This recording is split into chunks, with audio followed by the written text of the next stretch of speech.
From Southeastern University, this is the Coach Barefield Show with your host, Donnie Smith. Good afternoon and welcome to this week's edition of the Coach Barefield Show. My name is Donnie Smith. The Southeastern University Fire football team coming off of a 45-0 win over Point on homecoming. Fire head coach Keith Barefield joining us. Coach, once again, solid in all three phases of the game, putting together a dominant win. Well, I was extremely proud of our young men Saturday night. I thought they displayed a lot of effort, a lot of determination.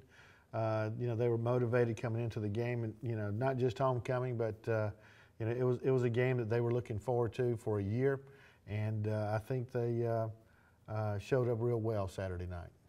Pretty special effort for you guys defensively, I felt. This has once again been a theme all season long. You've made teams very one-dimensional with the top run defense in the NAI. What has it been this year to the key in eliminating teams' run game? I think everything starts with your defensive line, and we have a very good core of defensive linemen. We're not extremely big, but they are quick, they are fast, and they are strong for their size. And I think that makes up a big difference for some of the teams we play. We're usually outsized up front, but we're not outplayed, we're not outmanned. And our guys, led by David Green, had a great game Saturday night. And Robert Greathouse did a tremendous job. Those two guys have been up front now for a couple of years, and they lead the charge up there. When you look at David Green, defensive tackle is not usually a position where you see a lot of conference players of the week. David Green has now won it twice in a row with some double-digit tackle contests and also a couple tackles for loss as well. What has he brought to your defensive line? Well, one thing I'll say about David Green, probably the saddest thing about Saturday night is when I sent the captains out for the coin toss, and I sent our regular captains along with the rest of the seniors on our team, and David Green was lined up to walk out. That did not excite me a whole lot, but since he's been here, he transferred in here a year ago and just started out great guns, and then just really picked up where he left off. He's not only an outstanding player, but he's an outstanding individual, good student, and leads in every facet of the game. And he is really the kind of young man that we look for here at Southeastern, not just as a football player, but as a student and as a Christian young man. You guys have started to run the ball over the last few weeks with a lot more consistency. Jarrell Reynolds coming through with some big gains. That really kind of goes to the offensive line. That group has gone through a little bit of a transition, but still some solid upperclassmen in there and a couple of exciting new guys in that mix as well. Well, we had a real good recruiting class this year, and fortunately, those freshmen are not forced into a lot of playing time. We've got a lot of veterans up front who've been with us for their third year now. Some of them 4, counting the year that we just practiced. But we have a very solid group, a very experienced group, and these guys are tough. They know how to come off the ball and strike people, and that opens up some doors for Jarrell Reynolds. And of course, one thing that we've seen from Jarrell over the last 3 years is, when a hole opens up, he knows how to hit it. The depth behind Jarrell is something that's got to be exciting for you. The past couple of years, it's always been who's going to be that next guy in. Chris Bryant stepped into that role quite well, and now when you guys have a lead late in a contest, you can turn to a former Division I fullback to kind of wear teams down.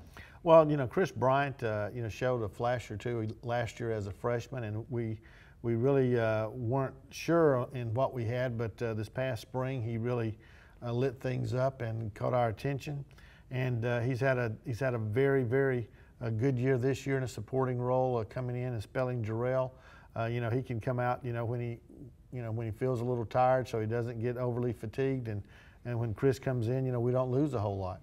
And then of course Buddy Edwards, he's the big punch in the 3 that we have. And when we want the short yardage, we can put him in there. He has outstanding feet. He has very quick feet. For a big guy, and he can see an opening and he can hit it as well. This is the 3rd year of competition for Southeastern football. This is the 3rd year this Saturday that you will have a chance to have a say in the conference championship. That's a pretty special accomplishment when you look at the grand scheme of things in college football. Well, we're very pleased with that accomplishment, but we're not satisfied. And we want to go out and finish the deal. And not just play for it, we want to win it. and that's a tough thing to do any season. But we feel very fortunate that we've been there for 3 years in a row. But we're tired of being bridesmaids in that kind of category. When you look at Weber International, traditionally they're very sound defensively and they like to run the ball. Things aren't too different here in 2016 for them. Well, Weber's a solid football team. They have 2 losses, but they're to outstanding competition. They're undefeated in conference, just like we are. So this is a bona fide championship type game, and a game that if we have any intentions of making it beyond the regular season, this is a game that we have to win. It's a game that Weber has to win. So there's a lot at stake, and we feel like Weber's as good as any team that we've had on our schedule. Give us your keys to the game, all 3 phases of the game. What do you have to do to win? Well, first of all, Weber's a team offensively that is very physical and likes to run the ball. Hopefully we can slow them down a little bit because they've got 4 outstanding running backs and an outstanding quarterback that makes that running game go. And also when you add their offensive front, they know how to open up holes as well. And we've got to hopefully slow them down a little bit. But if it gets into a situation where they're controlling the clock, they're controlling the tempo with their running game, it could be a long afternoon for us.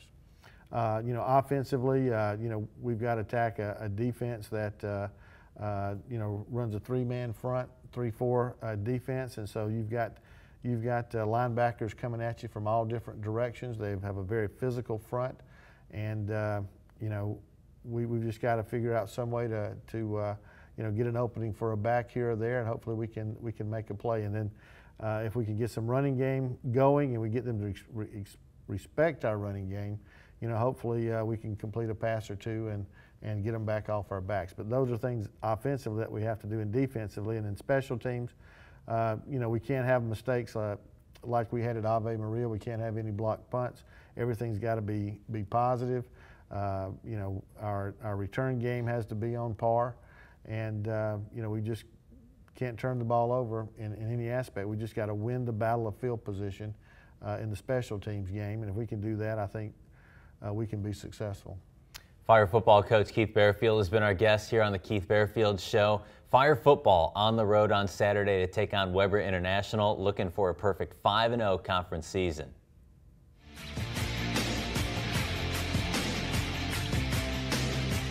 This is the Coach Barefield Show from Southeastern University, home of Fire football.